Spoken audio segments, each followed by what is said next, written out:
Hello students, आज हम करने जा रहे हैं आपकी कक्षा 10 क्षितिज बुक भाग 2 का 9वां पाठ।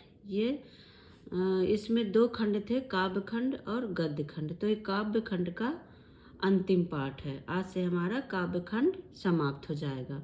आगे हम क्या करेंगे, गद्य खंड। ठीक है, तो आज हम इसका अंतिम पाठ कर रहे हैं। क्या नाम है पाठ का? संगतकार। ठीक है, क्या है? संगतकार। इसकी रचना की है मंगलेश डबराल ने। तो इसकी व्याख्या करने से पहले हम लेखक के बारे में जान लेते हैं। ठीक है, मंगलेश डबराल का जन्म 1948 में टिहरी गढ़वाल उत्तरांचल के काफल पानी गांव में हुआ था। ठीक है, और इनकी शिक्षा दीक्षा देहरादून में हुई है।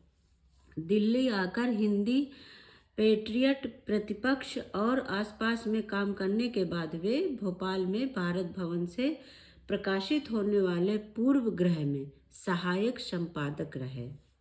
ठीक है, इलाहाबाद और लखनऊ से प्रकाशित अमृत प्रभात में भी कुछ दिनों तक इन्होंने नौकरी की।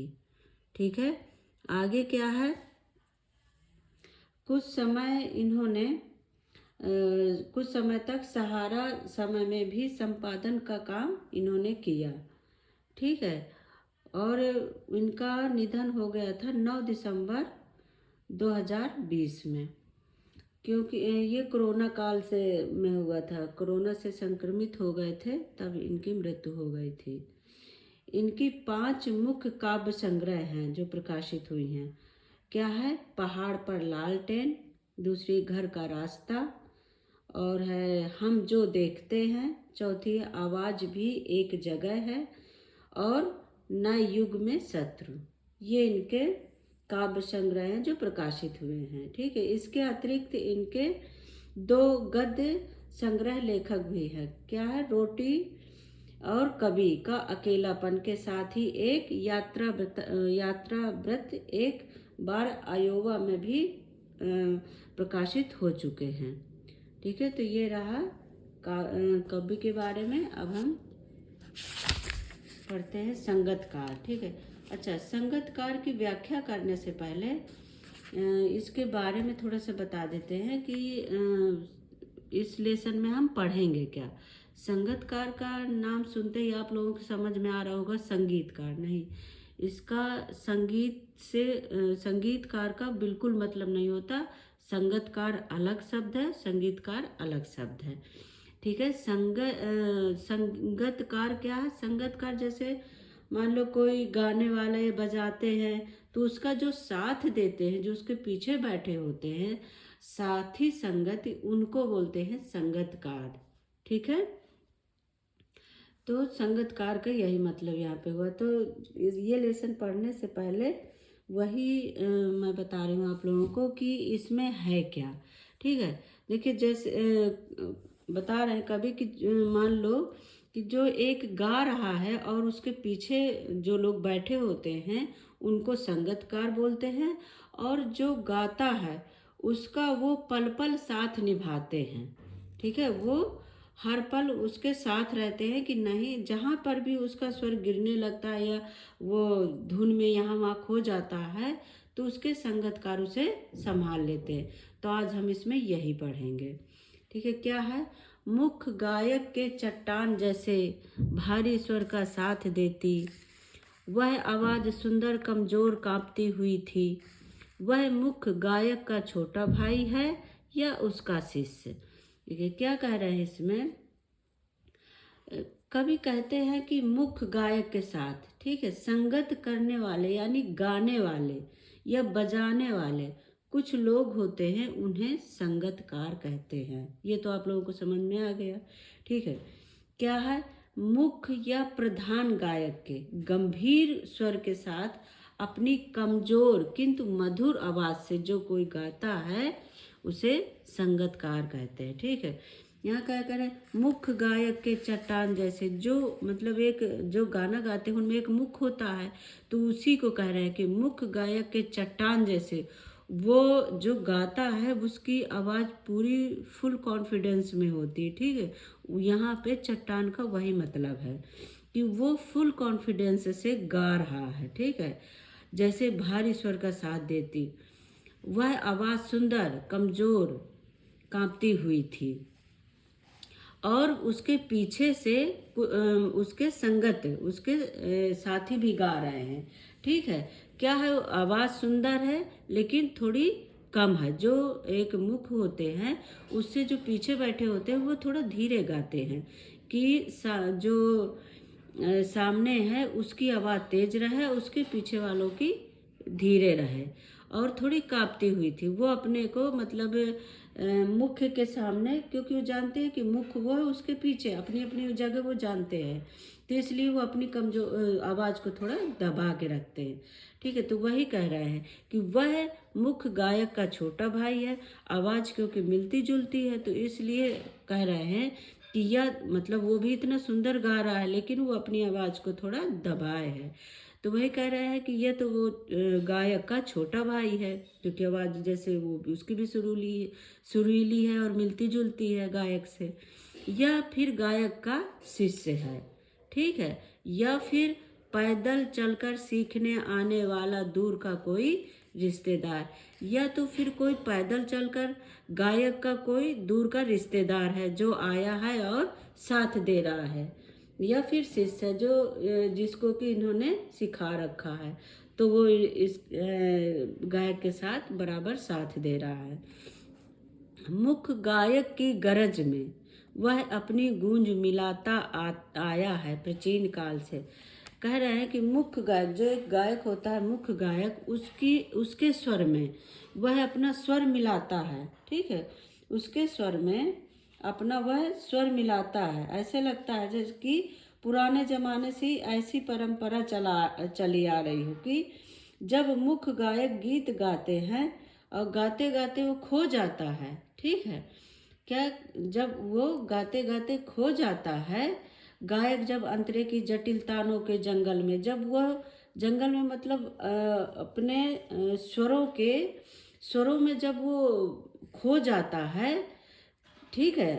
तब वो जो अंतरा होता है, अंतरा क्या है, जैसे कोई गीत होता है उसकी जो पहली लाइन होती है वो मुख्य लाइन हो गई, उसके बाद जो लाइनें आती हैं वो अंतरा हो गया, एक अंतरा, दो अंतरा, तीन अंतरा, इस तरह से चलता है, ठीक है। तो वही कह रहा है कि गायक जब अंतरे की जटिल तानों के जंगल में खो जाता है तो क्या होता है, या अपनी ही सरगम को लांघ कर, तो जब वो अपने ही स्वर में खो जाता है, स्वरों के जंगल में, या अपने ही सरगम को, या अपने स्वर से किसी, मतलब गाते गाते वो इतना खो जाता है कि उसे होश ही नहीं रहता। वो स्वरों को, जैसे लाइन कहाँ जा रही, स्वर और तेज हुए जा रहे हैं, ठीक है। जैसे वो भटकने लगता हो, चला जाता है भटकता हुआ एक अनहद में, एक बिल्कुल अपने में ही सुध बुध में खो जाता है। तब क्या करते हैं, तब संगतकार, ठीक है, तब संगतकार ही स्थाई को संभाले रहता है। तब जो संगतकार होता है वो उसको संभाले रहता है, मतलब वो जैसे ही वो भटकने लगता है उसके स्वर को पकड़ लेता है और वो वहीं उसको रोकता है, ठीक है। ऐसे नहीं कि बगल से बैठ के संभाले, नहीं, स्वरों में स्वर को मिलाता है और उसको फिर वापस लाता है, ठीक है। जैसे समेटता हो मुख्य गायक का पीछे छूटा हुआ सामान।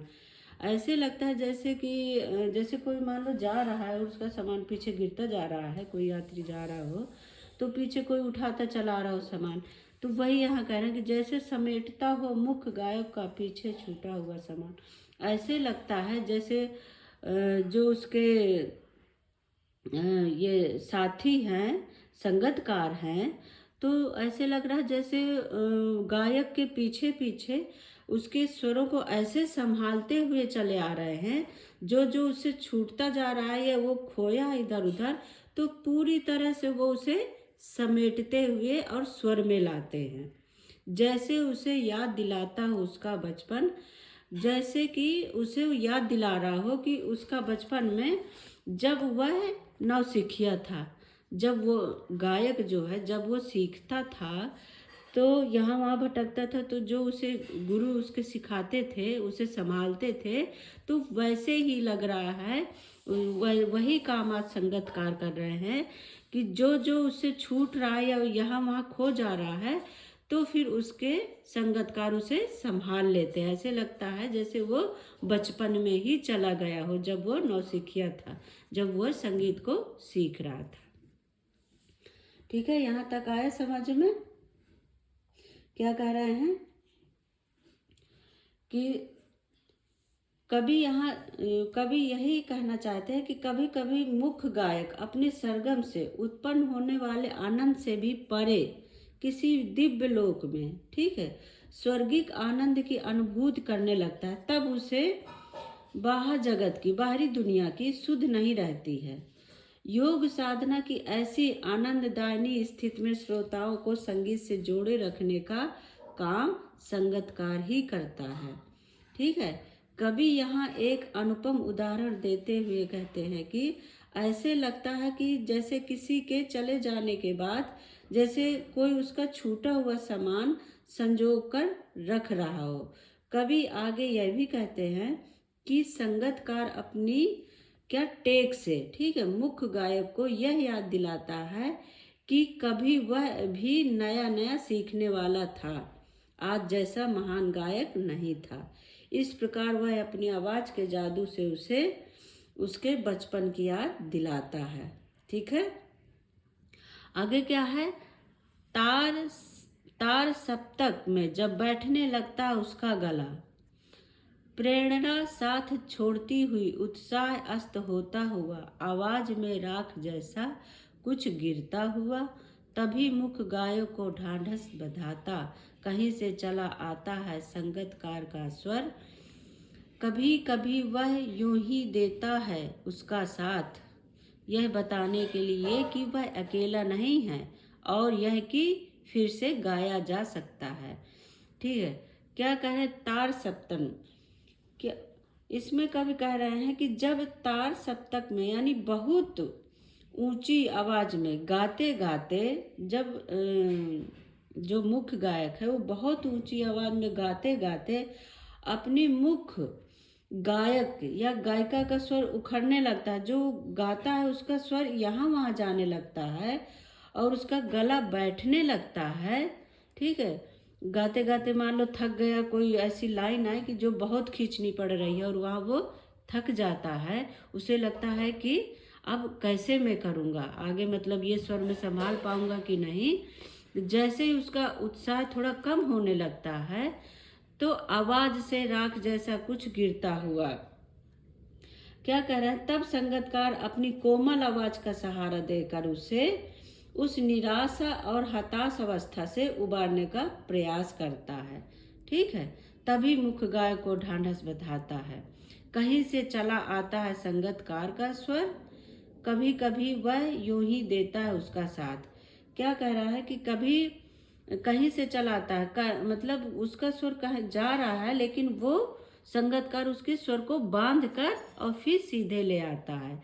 कभी कभी यूं ही साथ देता है, ठीक है, और कभी कभी जो भटक रहा था तो उसके स्वर को संभाल लेता है। तो यहाँ कभी क्या कर रहे हैं कि उसे अपने कोमल आवाज से वो ये बताने के लिए कि वो अकेला नहीं है। ठीक है, वो अकेला नहीं है, मैं उस मतलब यहाँ पे ये नहीं है कि उसको अपने आवाज का घमंड है, क्या मतलब वो एक साथी की तरह संगतकार है। ठीक है, वो क्या कह रहा है कि राख जैसा कुछ गिरता हुआ, आवाज से राख जैसा कुछ गिरता हुआ, तभी मुख्य गायक को ढांढस बंधाता हुआ। कह रहे हैं कि कभी यहाँ की गायक की आवाज में राख जैसा कुछ गिरता हुआ कहकर यह स्पष्ट करना चाह रहे हैं कि जब उसका स्वर बुझने सा लगता है, ठीक है, और पहले वाला उत्साह शेष नहीं रहता है, तब संगतकार अपनी कोमल आवाज की सहायता से उसे उबार लेता है। ठीक है, तो यहाँ पे संगतकार उसे साथ देता है कि नहीं मैं हूँ पीछे। ठीक है, गाया जा चुका राग और उसकी आवाज़ में जो एक हिचक साफ सुनाई देती है, या अपने स्वर को ऊंचा ना उठाने की जो कोशिश है उसे विफलता नहीं, उसकी मनुष्यता समझा जाना चाहिए। देखिए यहाँ क्या कह रहे हैं, कवि कह रहे हैं कि कभी उसे मानो सांत्वना, ठीक है क्या, संगतकार तब मानो उसे सांत्वना देता है कि निराश मत हो, ठीक है, निराश मत हो, हम सब तुम्हारे साथ है, और पहले की बात पूरे दमखम के साथ दोबारा फिर गाया जा सकता है, ठीक है, हम दोबारा यह राग फिर गा सकते हैं, फिर गाया जा सकता है। यहाँ कवि एक बात की ओर संकेत कर रहा है, कहते हैं कि उस समय संगतकार की आवाज में एक प्रकार की झिझक साफ अनुभव की जा सकती है, ठीक है, मानो वह संकोच के साथ गा रहा हो।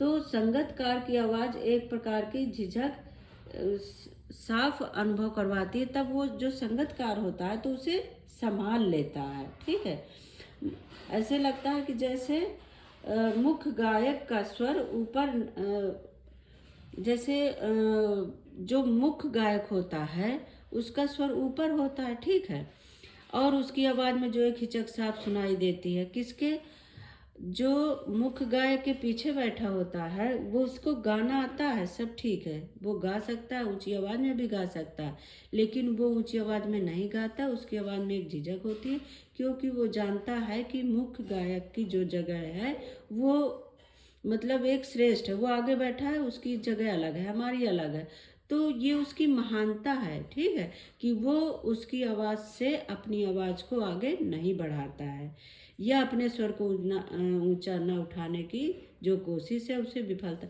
ये उसकी विफलता नहीं, ये उसकी कमजोरी नहीं, बल्कि उसकी मनुष्यता समझना चाहिए, उसकी ये उसका बड़प्पन समझना चाहिए, ठीक है, ये इसमें कवि ने उसकी महानता और मानवता का बताया कि उसकी महानता कितनी बड़ी है कि वो अपनी आवाज़ को मुख्य कवि से आवाज़ से धीमी ही रखता है, ठीक है, यहाँ पे उसकी असफलता या कमजोरी नहीं, बल्कि ये उसकी महानता का प्रतीक है। तो आज हमने ये काव्य खंड पूरा किया, कल से हम गद्य खंड करेंगे, अगली वीडियो गद्य खंड की बनाऊंगी। आप को कहीं दिक्कत आए तो कमेंट करके पूछें, और मेरे चैनल को लाइक और सब्सक्राइब करते रहें। थैंक यू बच्चों, बाय बाय।